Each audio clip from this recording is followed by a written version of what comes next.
this is a really good point. For the longest time, designer equaled level designer for most game companies are making first-person shooters. And I think like Fear was a really big influence for a lot of people. I think it was the first time the SOAP AI was used, which kind of had the characters behave a little bit differently than just being super reactive and linear in their responses.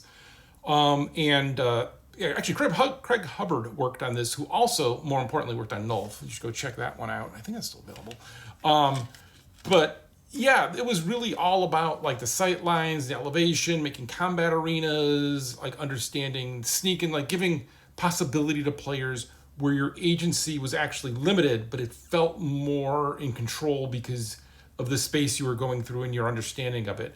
And I give credit to Ubisoft, I think, did this really well with some of their early open world games where they're like, hey, you have this base down here, we're going to go attack it, and so we're going to give you a high point so that you can go look down on and have an understanding of it, and that gives the player agency. One of the few games I'll ever call out for just, I think, really bad design is the latest Call of Duty, and that is just their open world sections of the single player design is just horrible because it has none of that. It's just all reactionary. It's like a shooting gallery of just things popping up ahead of you because you have no agency in that space and no way to plan and understand. And like they just threw out level design entirely, which bummed me out because they've done some really cool stuff before. But like, yeah, this kind of thing you now only see in like indie stuff. And there's a bunch of people who call out Fear in particular as a kind of an influence and something that they want to try.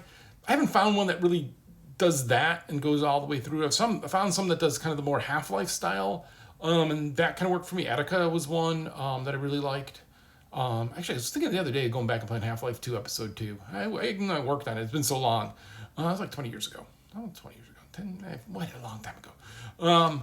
But yeah, I do miss this because it's like we've traded off this kind of tight design and this tight idea of agency. Instead, now agency means you put on a crazy hat and you nuke New York City as a way to open a treasure chest or something, right? Like it's just like this open world craziness, which I'm not going to counter myself because I got flack for saying something bad about GTA 4 is the GTA that didn't sit with me. And one of the reasons why that didn't sit with me was because if that was the one where they had growing pains with their open world and they decided, hey, we're actually going to remove the helicopter because that would make this mission too easy versus letting the player go, oh, I feel really smart because I remember there's a helicopter over here. I'm going to go steal the helicopter and then I'm going to go do this mission.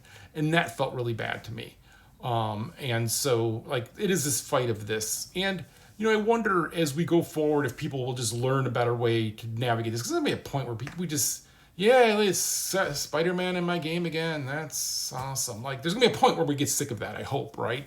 I'm sick of it already. But hopefully, well, I mean, I guess it's not in Spider-Man games, but you know what I'm saying. But right, like hopefully this will kind of keep advancing. And it's why it's important as a designer that you just don't learn one thing, but you learn how to think about design, you learn to think about player agency and goals and those kind of things, because then you can apply those to everything. And I think we just see a lot of sloppiness around that now, where that's de-emphasized, and instead it is this open world thing. And I know, I'm contradicting myself. That is the fun of all of this. But yeah, I wonder, are the Fear games on Steam? I should go back and see. Maybe play those instead.